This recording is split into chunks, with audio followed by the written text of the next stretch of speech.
Alors, on apprend, il y a même pas une heure, que Christine Fréchette, maintenant, est d'accord, contrairement à la décision du Conseil des ministres à laquelle elle avait participé. Maintenant, Christine Fréchette, elle est d'accord pour rouvrir, réactiver le PEC pour une période de 2 ans. Et elle est en contradiction claire avec celui qui l'a appuyé dans la course à la chefferie il y a quelques jours, Jean-François Roberge. Jean-François Roberge, ministre de l'Immigration, appuie Christine Fréchette.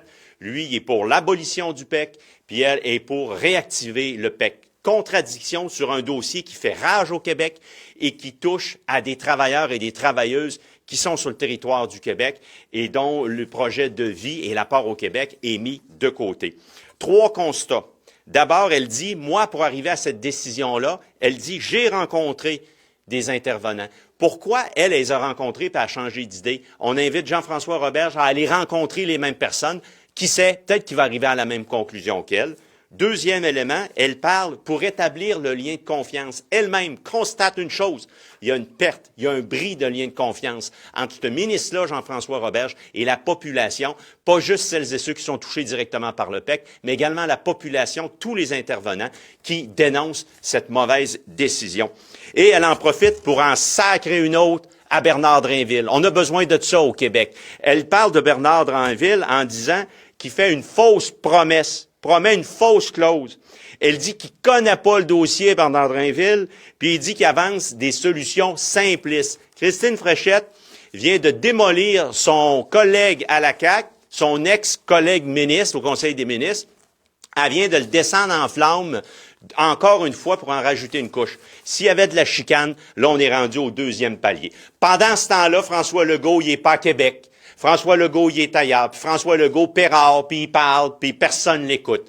Alors, c'est ça le Québec, dans une fin de régime, d'une chefferie où ça s'entre-déchire, où il y a un ministre qui fait bien ce qu'il veut, puis qui appuie quelqu'un qui est contre lui.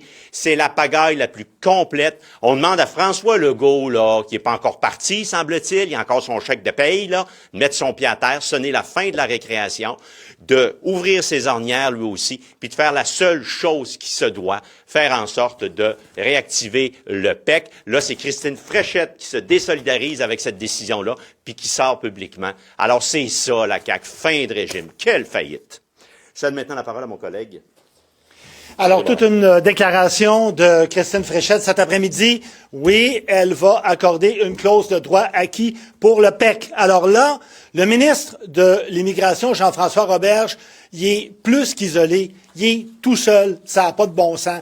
La personne qui appuie, parce qu'il a donné son appui à Christine Fréchette, ben elle-même le désavoue. Alors là, ce qu'il faut, c'est d'abord, il faudrait peut-être qu'il se parle à la CAQ, parce que c'est pas tellement bon pour la population du Québec en général. C'est surtout pas bon pour notre économie. Et là, il est complètement isolé, désavoué. Il lui reste une chose à faire. D'abord, accorder une clause de droit acquis pour le PEC et vite.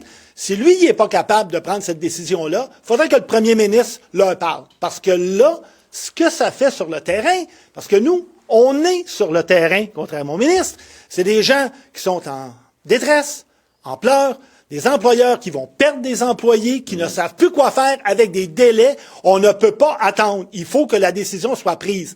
Maintenant, on doit arrêter des drames humains. Il faut absolument une clause de droit acquis pour le PEC. Maintenant. Merci. Bravo.